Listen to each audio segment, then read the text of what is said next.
உஷா உஷா என்னமா பண்ற? அந்த பொண்ணு யாரு?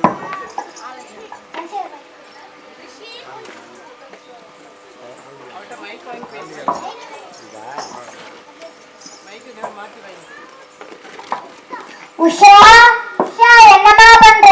அம்மா தண்ணியில விளையாண்டுட்டு இருக்கேமா. அப்பா அடி நம்மள எதுவும் தொல்லை பண்ணாம இருந்தா பரவாயில்ல. கொஞ்ச நேரம் செல்லு பார்ப்போம்.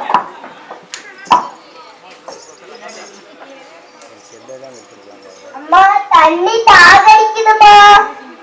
உள்ள போய் குடிப்போம். அண்டாலையும் இல்ல, குண்டாலையும் இல்ல, பழத்துலயும் இல்ல, டம்ளர்லயும் இல்ல. அம்மா அண்டாவிலையும் இல்ல, குண்டாவிலையும் இல்ல, பழத்துலயும் இல்ல, டம்ளர்லயும் இல்ல. அம்மா எனக்கு ரொம்ப தண்ணி தாகடிக்குதுமா. என்னமா பண்றது? மயக்க வர மாதிரியே இருக்குதுமா.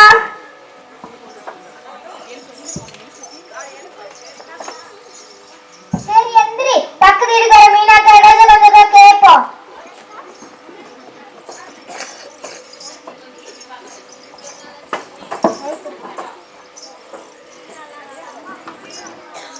மீனக்கா மீனக்கா.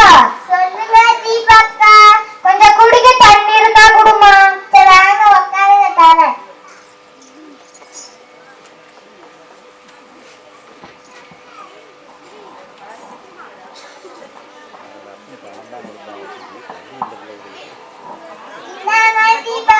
உங்க வீட்டுல மட்டும் எப்படிக்கா தண்ணி இருந்துட்டே இருக்கு? அதுவா உட்காருங்க தரேன்.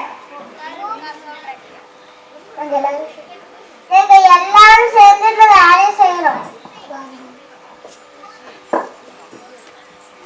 எங்க வீட்டுல மழைநீர் சேகரி தொட்டி கட்டி இருக்கிறோம். அதனால நிலத்தடி நீரை தக்க வச்சுக்கிட்டு அதனால எங்க கணக்கு தண்ணி வத்துறதே இல்லை. நாங்க எங்க வீட்டை சுத்தி மரங்கள் நட்டு வச்சிருக்கோம். பிள்ளைங்க சொத்து வருமோ இல்லையா, நம்மளுக்கு இயற்கையை பாதுகாத்து வச்சுக்கணும். இன்னும் 20 வருஷமானா பாட்டில தான் குளிக்கணும்.